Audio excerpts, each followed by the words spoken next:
Assalamualaikum warahmatullahi wabarakatuh. Selamat malam untuk Ibu Siti Samsia SEMAK selaku dosen pengampu akuntansi keuangan menengah 1, dan selamat malam juga untuk teman-teman rekan seperjuangan. Sebelumnya izinkanlah kami untuk memperkenalkan diri dari kelompok 7 yang beranggotakan dengan saya sendiri Tri Rahayu Ramadhani dan rekan saya Siti Zahra Darmayati Ginting dan Ria Maranata Sigurian. Untuk itulah yang mendasari kami untuk berjuang atau melakukan sebaik-baiknya dalam presentasi ini mengenai instrumen keuangan. Lalu, apa itu instrumen keuangan? Instrumen keuangan adalah setiap kontrak yang menambah nilai aset atau liabilitas keuangan entitas lain dan atau entitas ekuitas entitas lainnya. Dalam hal ini yang termasuk aset keuangan yaitu berupa kas. Yang kedua, instrumen ekuitas entitas lain seperti investasi pada saham biasa dan saham preference. Yang ketiga, hak kontraktual seperti piutang usaha, wesel tagih, dan piutang wesel.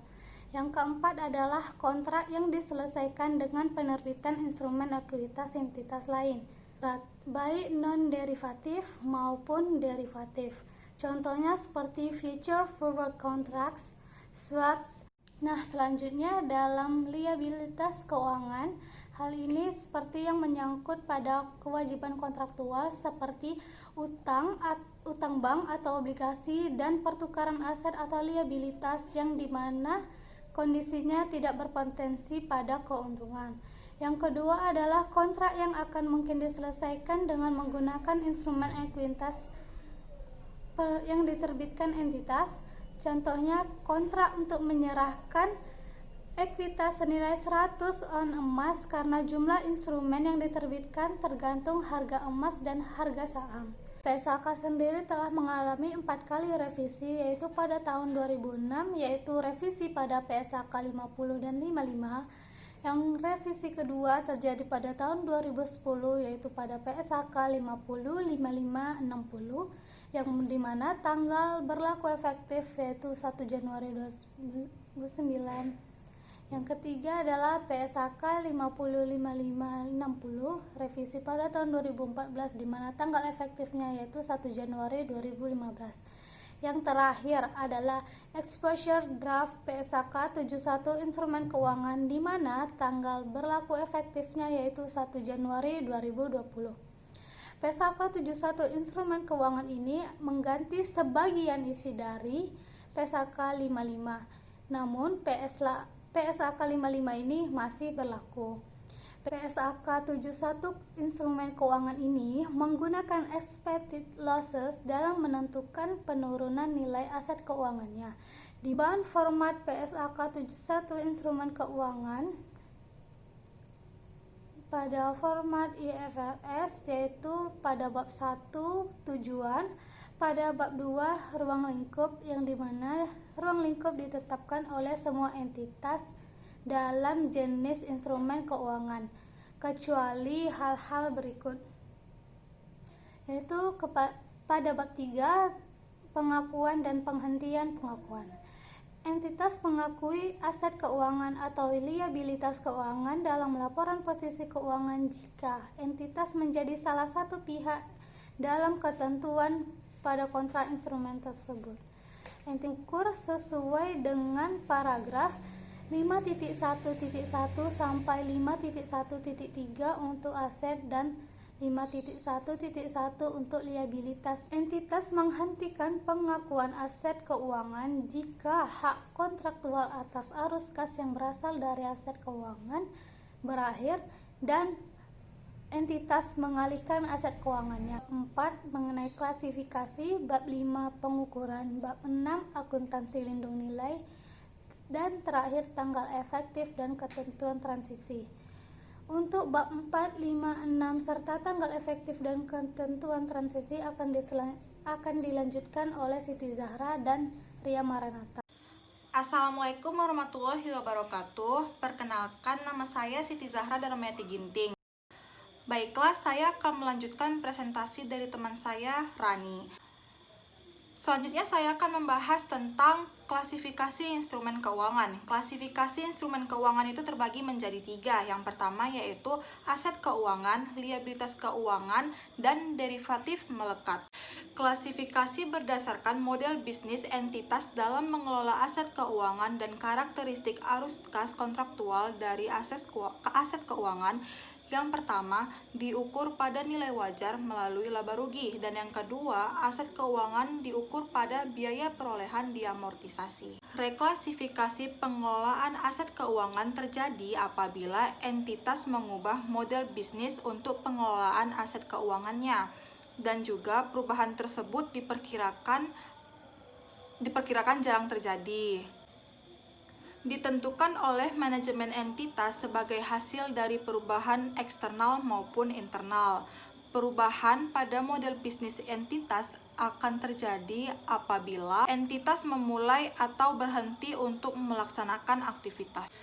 Selanjutnya pengukuran. Adapun tahapan dalam pengukuran yaitu pengukuran awal, pengukuran selanjutnya aset keuangan, pengukuran selanjutnya liabilitas keuangan, pengukuran biaya perolehan biaya diamortisasi, penghapusan, dan yang terakhir yaitu penurunan nilai. Berikut bagan pengukuran awal instrumen keuangan, dimulai dari fair value to profit and loss, yang mana tidak diukur pada nilai wajar melalui laba rugi. Selanjutnya nilai wajar ditambah biaya transaksi terkait dengan perolehan, dan yang terakhir yaitu biaya transaksi expense, biaya transaksi dikapitalisasi. Pengukuran selanjutnya, setelah pengakuan awal, entitas mengukur aset keuangan sesuai dengan klasifikasi aset keuangannya, yang terdiri dari biaya perolehan diamortisasi, nilai wajar melalui penghasilan komprehensif lain, atau melalui laba rugi. Pengukuran biaya perolehan diamortisasi metode bunga efektif. Pendapatan bunga dihitung menggunakan metode bunga efektif, yaitu dengan menerapkan suku bunga efektif atas tercatat jumlah bruto aset keuangan. Hal ini dikecualikan aset keuangan yang dibeli atau yang berasal dari aset keuangan yang memburuk, dan yang kedua yaitu aset keuangan yang tidak dibeli atau berasal dari aset keuangan. Selanjutnya yaitu penghapusan.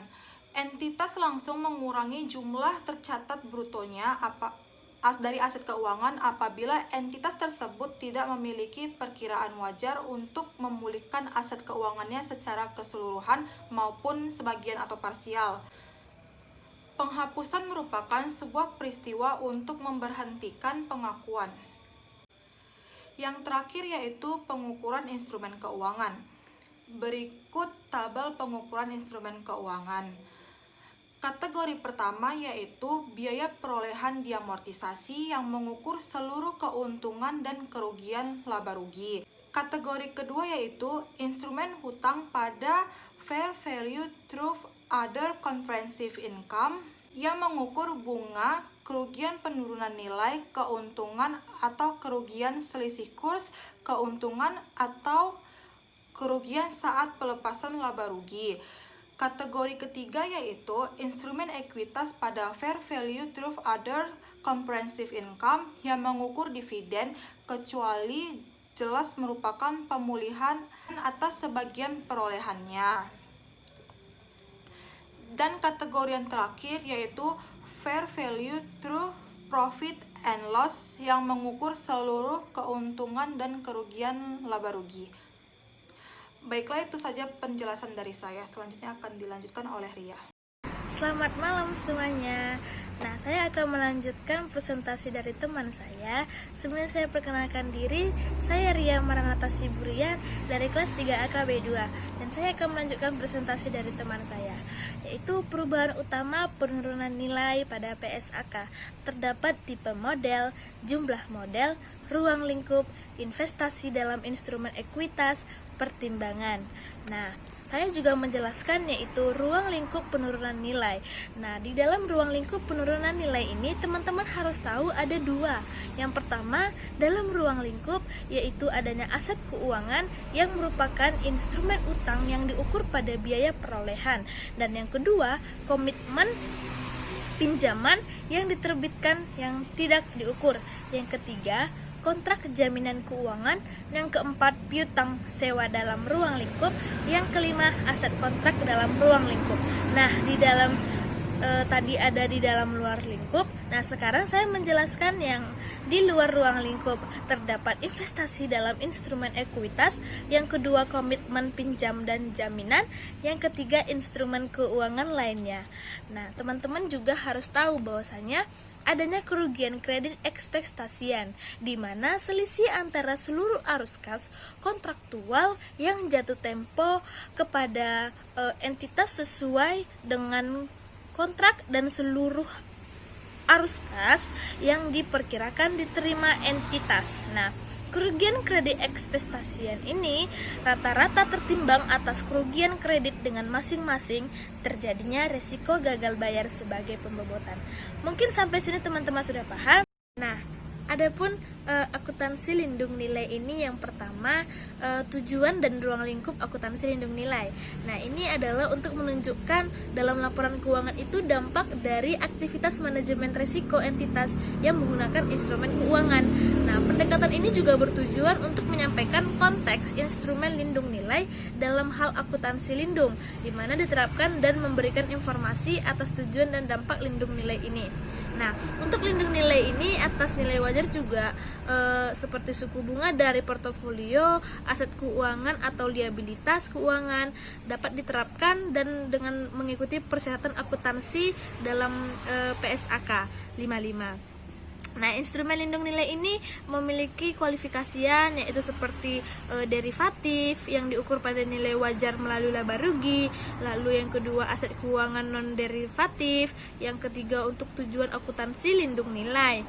Nah, untuk instrumen lindung nilai ini menetapkan instrumen lindung nilai juga, di mana instrumen kualifikasi ini harus ditetapkan keseluruhnya sebagai instrumen lindung nilai, seperti pemisahan nilai intristik atau pemisahan elemen ataupun seperti proporsi dari keseluruhan instrumen lindung nilai. Nah, di dalam lindung nilai ini juga ada beberapa aset seperti liabilitas yang diakui, komitmen yang pasti ataupun yang belum diakui, seperti perkiraan transaksi atau investasi neto pada kegiatan usaha yang ada di luar negeri. Nah, di dalam item lindung nilai ini juga adanya perkiraan transaksi atau transaksi tersebut harus kemungkinan itu harus terjadi. Lalu adanya penetapan item lindung nilai. Nah, di dalam ini entitas dapat menetapkan suatu item itu secara keseluruhan atau komponen dari suatu item sebagai item lindung. Nah, di dalam entitas ini hanya dapat menetapkan jenis-jenis komponen. Seperti apa kira-kira? Nah, yang pertama itu hanya memberikan perubahan dalam arus kas atau nilai wajar.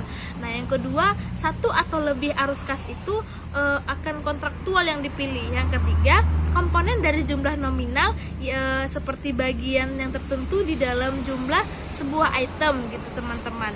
Nah, di dalam itu juga ada kriteria, yaitu seperti suatu hubungan lindung nilai yang harus memenuhi syarat, yaitu seperti hanya terdiri dari instrumen lindung nilai, seperti itu kira-kira teman-teman. Nah, yang selanjutnya kriteria kualifikasian untuk akuntansi lindung nilai ini ditetapkan seperti jangan sampai mencerminkan ketidakseimbangan antara pembobotan item lindung nilai dan instrumen lindung nilai sehingga menimbulkan ketidakefektifkan kayak gitu kan, atau tanpa mempertimbangkan apakah itu diakui atau tidak gitu. Nah, secara akuntansi dapat mengakibatkan hasil pencatatan nantinya yang tidak konsisten dengan tujuan akuntansi lindung nilai. Nah, akuntansi untuk mengapa untuk hubungan lindung nilai ini juga menerapkan bahwasanya adanya hubungan lindung nilai yang memenuhi kriteria kualifikasian seperti keputusan entitas untuk menetapkan hubungan lindung nilai. Terdapat 3 jenis loh teman-teman. Yang pertama yaitu lindung nilai atas nilai wajar. Nah, lindung nilai ini terdapat perubahan nilai wajar dari aset atau liabilitas yang diakui ya. Nah, yang kedua lindung nilai atas arus kas. Nah, ini terdapat arus kas yang dapat diatribusikan pada resiko tertentu yang terkait dengan keseluruhannya atau komponen dari suatu aset. Dan yang ketiga, lindung nilai dari investasi neto dalam kegiatan luar negeri. Baiklah, sekian hasil dari presentasi kami. kami dari kelompok 7 menerima saran, masukan, kritik dari teman-teman semua dan dari ibu kami, dosen kami juga. Semoga ilmu yang telah kami sampaikan, pelajaran yang telah kami presentasikan boleh menjadi bermanfaat bagi teman-teman semua. Jika kami ada kesalahan, mohon dimaafkan. Sekali lagi kami ucapkan terima kasih. Selamat malam semuanya.